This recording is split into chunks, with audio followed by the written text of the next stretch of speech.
Hello everyone, welcome back to my channel. This is Teacher Rhea, and this time we're going to discuss on measures of central tendency and group data. So what are the three measures of central tendency? So let us start with mean. Mean, it is an arithmetic average, or that refers to the average of the given set of data. So the mean of ungroup data is represented by x sub 1 plus x sub 2 plus x sub 3 plus dot dot dot plus x sub n over n. So what does this expression means? When we say x sub 1 plus x sub 2 plus x sub 3, that refers to all the terms in a given and a particular set of data. So in solving for the mean, let's have this example. What is the mean of the data 85, 75, 82, and 78? So by the definition, when we say mean, that refers to the average. So this is equal to 85 plus 75 plus 82 plus 78. Divide it with 4. Now, nganong 4 man? Since there are 4 man kabuk, or there are 4 data provided. So 85 plus 75 plus 82 plus 78, that is equal to 320. 320, divide it by 4, you get 80. Meaning, 80 is the mean of our given data. So again, when we are talking about mean, you simply have to add all the given data, then divide it with the number of data provided. So, imo na pong iphon. Then, mauna ang imong i-divide. Next is we have the median. Median, it is the middle value of a set of quantities arranged in either ascending or descending order. Meaning, kung ingon tag middle or at the center, before you're going to decide, you have to make sure that the data is arranged. So median of ungroup data, first step that you're going to do is arrange the quantities in either ascending or descending order. Next, number the quantities consecutively from 1 to n.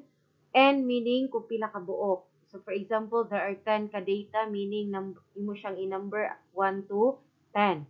Next is, if the value of n is odd, the median can be obtained by n plus 1 over 2 quantity and a particular set of data. But if n, or the number of data, is even, the median can be solved by getting the mean of n over 2 term and n over 2 plus 1 na term. Now, mean average. So, meaning, duhaman kabuok, you are going to divide it by 2. So, I will be providing two different examples. One is the quantity or the number of data provided is an odd number. The second one is the number of data provided is an even number. So, we have, for example, find the median of the following set of scores: 23, 15, 9, 30, 27, 10, and 18. So if you have noticed, the numbers are not yet arranged. So, step 1, arrange the score in ascending order. And how are we going to do that? We're going to do the labeling of the quantity. So, we are trying to make a table here. Now, nganong ang number is up to 7? Since, if we are going to count the data provided, 1, 2, 3, 4, 5, 6, 7. There are 7 data. Then, again, we're going to try to make use of the crashing out. So, then, I will try to arrange this one in ascending order. So, meaning from the least to the largest. So, starting with 9 as the smallest number, followed by 10. Next is 15, then 18, then 23, 27, and 30. Now that the data are being arranged, we can now proceed to the solving of the median. Now, since the number of data provided is an odd number, meaning we are going to make use of this equation. So, we have the median can be obtained by n plus 1 over 2 term. So, we have the value of our n is 7 plus 1 divided by 2. 7 plus 1, that is 8. And 8 divided by 2, that is 4. Meaning, the median is the fourth quantity of the given set of data. Now, going back to the table, our fourth quantity is 18, which means the median of the set of data is 18. So as simple as that. Now, the next example that I will be providing is what if the number of data provided is an even number? We have here this example. Find the median of the following set of scores: 23, 15, 9, 30, 27, and 10. So step 1 and step 2, arrange the scores in ascending order and then label it consecutively from 1 to n. So counting the number of data that we have here, we have 1, 2, 3, 4, 5, and 6. So since there are only 6 data, meaning our table will only be up to number 6. So again, I'm going to arrange this one in ascending order, starting with 9 as the lowest number, followed by 10, then we have 15, then we have 23, 27, and then 30.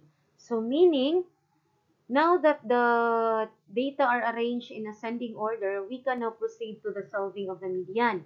But since there are 6 number of data, that means that the value of our n is even. So we are going to make use of this one. So let's start with the first one. We have the mean is the n over 2 term or quantity. N is 6, so that is 6 divided by 2, meaning we have the third quantity. Third quantity is 15. So actually, even if we are not going to make use of the second equation, if the first term or the n over 2 term nga itong nakuha, plus 1 ra ka na direct, so automatic that is our next term to be used. So we have 3 plus 1, that is the fourth term. And our fourth quantity is 23. Now, since from the given condition, the median is the mean. And when we say mean, meaning that's the average. So we're going to add 15 and 23 and then divide it with 2.